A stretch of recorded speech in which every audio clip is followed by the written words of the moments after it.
আনন্দ, ঈদের আনন্দ সবার সাথে ভাগ করার জন্য লঞ্চে যেতেই হয়। তো সবাই ফ্যামিলিতে একসাথে ঈদে একসাথে সময় কাটাই, এই তো। বাচ্চার জন্য কেনাকাটা করে জামা নিয়েছি, জুতা নিয়েছি, সবকিছু নিয়েছি। কি করবো, আগে না নিয়ে তো সিট পাম না, সিট করেছে আমার আপার আইবো এর দিকে দাঁড়িয়ে রয়েছে। দিক দিয়ে গেলে বাস দিয়ে গেলে অনেক রিস্কের ব্যাপারে, লস দিয়ে গেলে আমাকে দাঁড়ায় রিস্ক থাকলে আল্লাহর উপরে ইচ্ছা, আল্লাহ যা করে করে। আমি তো আসছি ঢাকা গাজীপুর থেকে। আসতে কতক্ষণ লাগছে? প্রায় সকাল 8টা বাজে রওনা দিছি, একটু আগে আইসা পৌঁছাইছি। আপনি যাবেন কোথায়? যাব ভোলা জেলাতে, কিন্তু রাস্তাতে যেই জ্যাম যেরকম কি বলবো, এত বলার মতো কোনো কিছুই নাই। তারপর 1 টাকার ভাড়া 2 টাকা নিতেছে। আমি এটাই বলবো যে লঞ্চ কর্তৃপক্ষ এবং বাস মালিক সমিতিরা যেন মানুষের কাছ থেকে ন্যায্য দামটাই নেয়। এটা নেওয়ার কাছে আমি মাননীয় স্পিকারের ইয়ার কাছে, লঞ্চ কর্তৃপক্ষের কাছে এটা আমার আবদার, যেন লঞ্চে সবসময় ভাড়াটা কম নেয়, যেরকম নেয় এখন এরকম নিব।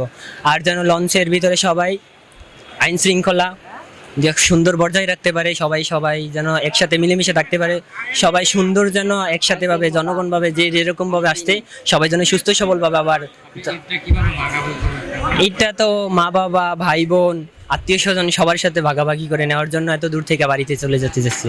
16 তারিখে বাবা দিবস, বাবার কষ্ট নিয়ে কি বলবেন? ক্যামেরা থেকে একটাই বলবো যে আই লাভ ইউ বাবা, আমি তোমাকে অনেক ভালোবাসি আমার জীবনের চাইতো। কারণ কর্মস্থলে যখন বাবা আমাদেরকে কর্ম করে অনেক কষ্ট করে খাওয়ায়, তারপরে বাবা অনেক কষ্ট করে, তার মতো বাবার জন্য আর কি বলবো, তা বলার মতো কোনো কিছুই নাই। বাবা আমার একটা পৃথিবী প্রায়। যাদের বাবা নাই তারাই জানে বাবা না থাকার কষ্টটা কি। আমার বাবা আছে, আলহামদুলিল্লাহ, আমার কাছে একটা পৃথিবী আছে মনে হয়। কতদিন পরে গ্রামে যাচ্ছেন? প্রায় তো 2 মাসের কাছাকাছি। বাড়ি থেকে আগে কাকে ডাকেন? আগে আমার মাকে ডাকি, তারপর ভাই আছে বোন আছে সকলকে ডাকি। মা বাবা তো সবসময় যতক্ষণই যান, রাত্রে যতটাই বাজুক না কেন, আপনি বন্ধুকে ডাক দিলে কিন্তু দরজা খুলবে না। আপনি আপনার মা বাবাকে ডাক দিবেন, নিশ্চয়ই আপনার জন্য দরজাটা খুলে দিবে। ঢাকা বসুন্ধরা সিটির কাছ থেকে এসেছি। যাবেন কোথায়? যাব 4 বসুন বেতুয়া। জি, আপনার লঞ্চ ছাড়বে কয়টা বাজে? লজ ছাড়বে 2টার দিকে। জি, এত সকালে আসছেন? জ্যামের কারণে এত সকালে এসেছি। এই যে এত সময় আপনি বসে থাকবেন ওয়েট করে, আপনি সময় নিয়ে কি বলবেন?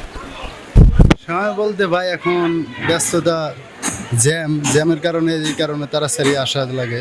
এবার কুরবানির থেকে এটা আসলে আপনার গ্রামে কিভাবে ভাগাভাগি করবেন পরিবার?